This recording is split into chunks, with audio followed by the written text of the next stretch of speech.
Good morning, guys. Dr. Mark here, or whenever you're watching this. So one of the cool things that I've always been inspired to look at or learn about is like self-help, which turned into metaphysical, right? So metaphysical ideas. And the book that I'm rereading now is The Masters of Limitation by Daryl Anka. So what I want to do is actually, this is for me as much as it is for you, is go over one of the most profound things that he has in this book. And the best thing I like about this book, it's about creating your reality. So the two probably biggest influences in my life is Daryl Anka and Esther Hicks, right? So law of attraction, what you think is what you become. Now, what I really want to talk about is what I think is probably the most important thing. So when we talk about creating our reality, we've all heard the fact that thoughts become things, what we think is what we become. One of the coolest quotes, and I'm going to misquote this, is that you can see what a person is thinking by their outward expressions, by what they're doing. So for instance, if someone's reacting to something that's really, really small, really benign, you know that their inner world is in turmoil, okay? So one of the big things is beliefs are part of the system of self-imposed limitations beings place on their expanded consciousness and are what generate the limited space-time framework. So what he's talking about is that we're infinite beings, we're source energy. When we come to Earth, we decided to play in this limited consciousness. So consciousness, if you believe, is pure positive energy. Well, the only place that I know of, what I've learned, is that Earth is where we chose to come to have this playground where it wasn't pure positive energy, right? Because think about it from an infinite being perspective. If all the time it was all happy and excitement and all this stuff, wouldn't you want to try to come down to somewhere where you can experience different feelings and different thoughts? And in some cases, I could see me choosing this, like coming to a limited place like this, but relearning who I actually am, right? So, we have this Earth where there's, negativity, war, famine, poverty, all this stuff that Source doesn't really experience in pure positive form, right? So we come here. But beliefs have to constantly reinforce themselves so you believe it.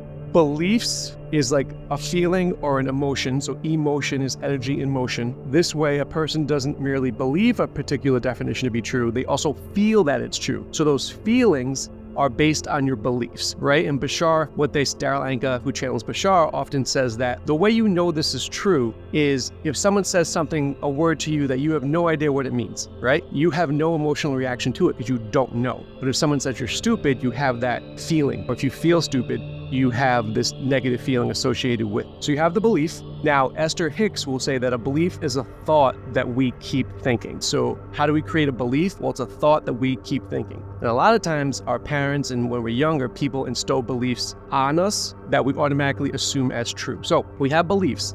If you want to change your reality, you have to change your beliefs. How do you do that? You have to think a new thought, right? So kind of blending these two together. So when you have a belief, it comes from the thought patterns that the feelings induce within the brain. So at this point, the belief, the emotion, and the thought patterns are aligned. So we have a belief because it's the thoughts that we keep thinking. But now, as we create this belief, we have thoughts that are aligned with it, okay? So for instance, if people kept telling you when you were a kid that you're not good enough, so you have that belief. So the thoughts that you think are going to be in line with that belief, right? Now, you can change it by changing the thought, but initially your outward experience won't reflect that. So you have to keep thinking it, and I would say writing it down. So we have a belief, then the belief creates the thoughts that keep repeating the belief, and then we have the behavior, right? Because we act how we think. So we have a belief, we have thoughts, we have behavior. So when we're trying to change our reality, okay, let's break this down. We have the first thing is a thought. So a thought we keep thinking is a belief. Now, we believe that belief is true. Why? Because more thoughts keep coming in line with the belief. So everything really comes down to thoughts, and this is the breakdown. When you keep thinking this thought, it eventually becomes a belief. We could have a thought that I'm not good at math and then rock a math test, and that thought never sticks, right? But if we keep thinking it, then that's when it becomes a belief. So we have thoughts that we keep thinking become a belief. So those beliefs then perpetuate more of those thoughts. Then we usually have an emotion related to it, and then we have a behavior. The challenge is that when we have this belief, the belief is going to do everything it can, especially negative beliefs, to keep itself, let's say, going, all right? So when we initially start to change the belief, our outward world will still show us that belief. So then it's our job to be like, no, that's not what I want to believe. That's not what I want to be. So it's really about going back to what is the belief I want to have? That's the first thing. So if I want to say, I'm really good with people, then, and right now I feel like I'm not, then you have to keep perpetuating that thought. Once that thought keeps perpetuating, you will start to see experiences in your life that prove that it's true. The way you're the author of your life is because you create the thoughts, and those thoughts go out and bring everything to you. Now, we can get deeper than that, but what I really just want to get across is that everything starts with a thought. If you continuously think those thoughts, it becomes a belief. So now everything is based on that belief and that definition of that belief. So with the belief, then you'll have emotion. So the emotion will kind of reinforce that belief.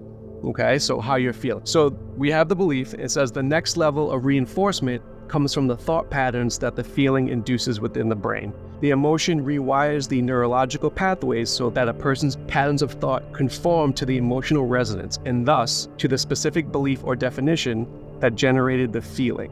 So at this point, the belief, emotion, and thought pattern are aligned. So your brain wants to be able to reinforce the thought patterns so it induces those feelings. Those feelings then rewire the pathways in the brain to that belief, to the specific belief or definition that generate the feeling. Okay, so the emotions are there to kind of reinforce the belief. And the biggest thing from there is then we act how we feel. So if we're not living the life we want to live, we're not acting how we want to live, let's go all the way back to the belief.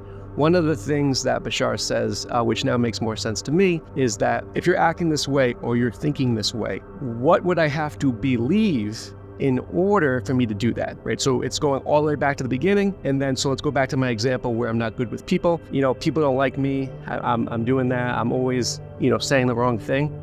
Well, what belief would I have to have, right? I would have to believe that I'm not good with people. So that's what has to change. We got to go all the way to the back. And Bashar also says that seeing isn't believing, believing is seeing. So once you believe it, then you attract it to you. And that's the essence, in my estimation, of the law of attraction. So I know that was a lot. I hope the graphics made this a little bit easier to understand. But again, your thoughts create your reality.